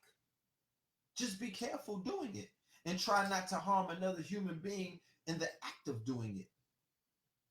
Be fruitful and multiply in this matrix. Yeah, there are entities who want to get into this matrix because they want to experience themselves in the physical realm, right? So be fruitful and multiply. Yeah, because your parents decided to be fruitful and multiply. They brought you here. So your job is to bring another entity here. The world is not that bad, nigga. Suck it up. You know what I mean? What do you think your parents or your grandparents was feeling when they was swinging niggas strange fruit in the South? What are you talking? Oh, the police is killing us. Nigga, they've been killing you. What are you talking about? What the fuck is you saying? Niggas been dying. Niggas die every day, B. What do you mean? What do you mean? There are entities that have to incarnate because there's work to be done here. This shit is broken down. It needs to be fixed. So some of these niggas are mechanics waiting in the ethers to get incarnated. And there's a humongous firewall preventing from a lot of spirits from coming in because a lot of people are having abortions. They're having abortions. So the firewall that's set up between the spirit realm and this human realm, the shit is getting thicker by the day. So a lot of motherfucking entities that want to come here are being, they can't come here because they're getting murdered before they even get here. No. This shit is a movie, nigga. It's about to pop. So Beelzebub is here. Nigga, Heru is here. The goddamn Anubis reincarnated. Imhotep is here. All of it, you didn't hear the fuck, you didn't get the memo, nigga. All of the gods are here right now. They all incarnated, and a whole bunch of other ones are trying to come back as well because we're gonna put on a show, nigga. We got work to do. What the fuck are you here for? Huh? You're not ready? What are you here for? You just here to watch Pornhub, nigga? You just here to eat Subway sandwiches? You just here to work for Caucasians? No. No. What about depression? Find out your purpose and that depression might go away. I was depressed. I've been depressed. I'm more than likely to fall into depression this winter because that's what happens. You know what I'm saying? But depression, the key word in depression is pressure. So once again, you have to learn how to utilize all of these negative energies or energies and emotions, and you make it work for you, bruh. You make it work for you. You know what I'm saying? You make that pressure. You don't let it break you. You don't let it bend you. You let it be the pressure that makes the diamonds. I be having anxiety. I've had depression before. When I was young, I tried to take my life. I don't keep that a secret because, you know, this is me sharing with the family because some of y'all have shared with me. So I was young and dumb. I was like fucking 13 or 14 with my hormones going crazy, not realizing why I was feeling some kind of ways. And I reacted in a negative way, you know what I'm saying? Because I wanted to hurt somebody else by hurting myself. So I was immature on how to handle adversity and how to handle sadness and how to handle, because nigga, I didn't have no bills. I didn't have no, I'm 14. I didn't even know what life was. But I was introduced to death at a young age because some of my younger friends were dying at the hands of adversaries and whatnot. And that shit had me depressed because I didn't know how to take it because I thought that we were all going to live forever. You know what I mean? So, no, that's not the, like, depression is not the end of the road. Like, depression is an energy, it's emotion. We live in a social media, nigga, everybody's depressed and anxiety. Niggas having anxiety attacks when they fucking put a post up if they don't get enough hearts and all of this dumb shit. Like, that's the shit that's gripping niggas these days, bro. It's not real. It's not real. It's an energy in motion. You will get over that. It will go, it will pass. So if you find your purpose, if you find out why you're here and what your, not your regular, your greater purpose, then you may be able to get over what is known as anxiety and depression. The shit is gripping our community like a vice grip these days. The children are depressed and they're having anxiety because they don't know how to navigate through social media and they're trying to be popular and they want followers and all of this dumb shit.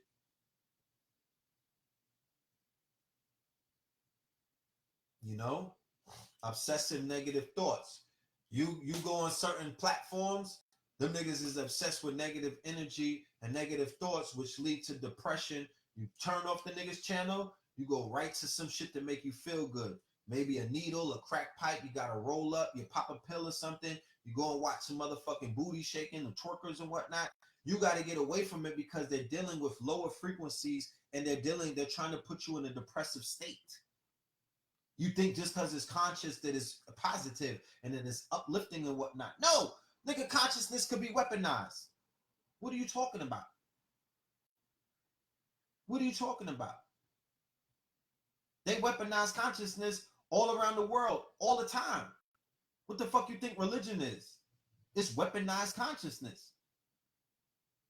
So once again, you gotta watch what you eat. Shout out to my cousin Chris in the building. You gotta watch what you eat. You gotta watch what you eat through your eyes. You gotta watch what you eat through your ears, and you gotta watch what you eat through your mouth because all of them shits will jam you up. So stop watching goddamn Ratchet Mondays. You understand? Stop watching certain platforms. You decide who the fuck you want to take a sabbatical on. You decide who you want to fast from. Stop listening to niggas in your ear and all of the people at your job when you chilling by the water cooler with your sorry to bother you voice.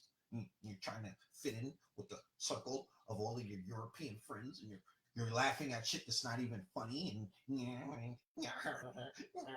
no, nigga, grab your nuts, go sit in your fucking cubicle and be yourself. Stop it. You know what I mean? Stop with the bullshit. Be you. Remember that I am. Learn to just be.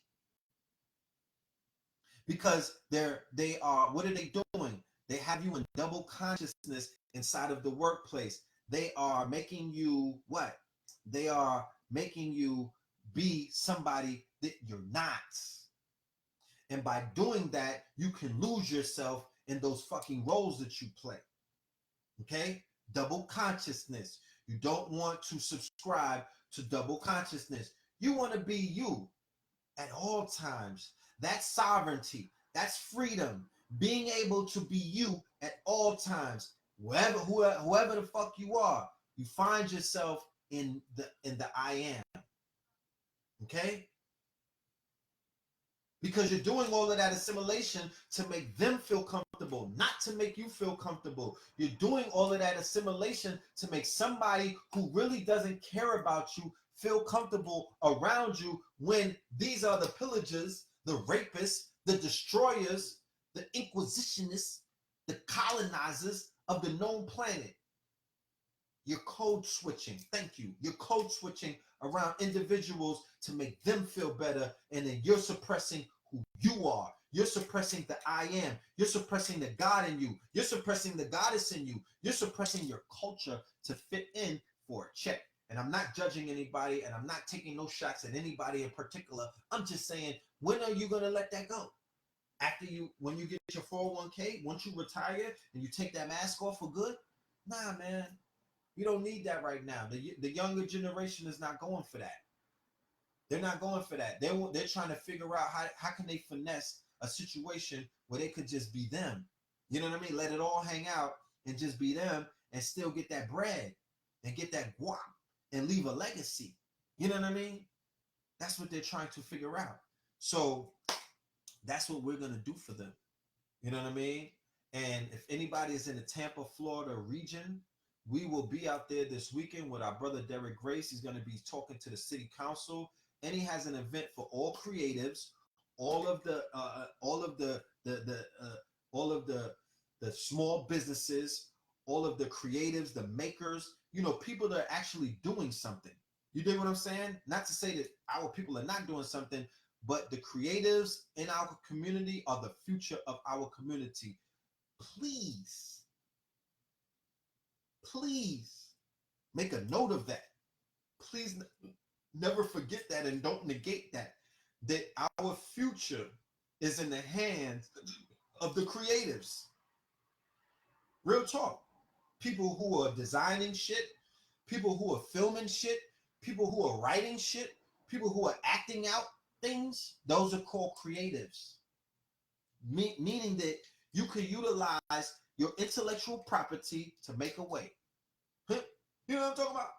You can utilize your art skills to make a way. Here's some of my artwork. I don't like to show off, but hey, there's some shit right here. Some things I did. We're gonna have a little art gallery. We got some stuff coming, man. We're not playing, right? These are creatives. This is called, I could draw my way out of poverty. Fuck is you talking about? You know what I mean? I thought my way out of poverty. You know what I'm saying? And I'm talking about poverty-minded consciousness, where a nigga was taking penitentiary chances. You know what I'm saying? For what? I don't know. If there's any illustrators out there who good on 3D modeling and whatnot, this is from the 90s. Nigga, this is from 1990s. This is classic. This is authentic work. Let me see if the year's here, because you niggas might not believe me. Yeah, I was sadistic when I was young. Okay? I was very sadistic. They was trying to give me therapy, my parole officer, but I didn't go with it. You know what I'm saying? When they saw, because my PO used to come to my house to check on me, and I had all of my artwork on the walls of my room. So they used to come in my room and be like, what the fuck? What's going on with this kid? You know what I'm saying? And I was listening to Farrakhan and shit like that in the 90s, and don't judge me. But anyway, you got to be able to create your way out of your situations. You got to be able to create your culture. You're learning about your culture, but what are you creating as a result of that? You know what I mean? It got to be bigger than shea butter. No offense to anybody that's getting busy with that, because y'all keep me shining. I'm always glistening with the shea, but we could take it a bit further, because your market, or the genre that you're in, or your niche market, is in the billions of dollars. So we got to brainstorm and think tank on how to expand shea butter into shea toothpaste. You know what I mean? Shea chapstick. Niggas like the chapstick. What happened to shea chapstick? You know what I'm saying? We got to just shade this whole shit, bro. You know what I mean? So that's why we have the FACTS initiative: food, art, clothing, technology, shelter, food, arms, art, coding, clothing, technology, traveling, transportation, shelter, strategy. It's a lot. We're going to be presenting that this weekend, but we're going to continue presenting that. We're going to have an online course dealing with all of that. We're doing online courses this winter. You know what I mean? We got the good web camera. We're going to get some lighting and whatnot, and we're going to stay in this motherfucking house, and we're going to teach until our fucking nose bleeds. All right? We're going to teach. We're going to share the information. We got some books coming out. We're going to edify this motherfucking information because it's all applicable. You could do anything that you want. You can apply and become power. You can apply this information and this knowledge and turn it into wisdom, and there lies your power. All right? Take it from me. I promise you. And the shifters, we have come together and formed Voltron so we can do more for the family. So like I said, I'll be live streaming. Check me out. I'll be in Tampa this weekend with the shifters. Love and light to the family. Love and light to Blue, KT the Arch Degree. We're going to be in St. Croix. We'll be there in December with KT the Arch Degree. Shout out to Mama Pill. Love and light to the family. I'm out. The stream is done. I'm out. I'm Ghost. All right? Peace.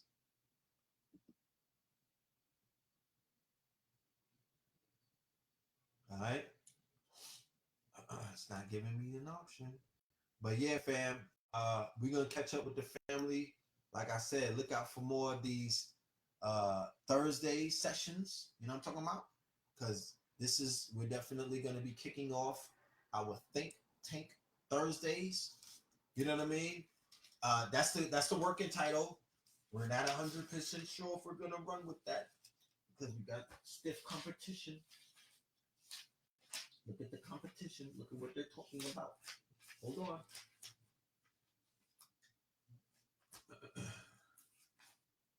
Where's these Thursdays? God damn it. Can't even find it. Thoroughbred Thursdays, Therapeutic Thursdays, Thermodynamic Thursdays, Extentation Thursdays. I mean, it's a lot of options. So I'm gonna put it on Instagram so the fam can vote and see what they want to go with. But other than that, love and light to the family. We will build with you again very soon. Melanin Mondays. Peace.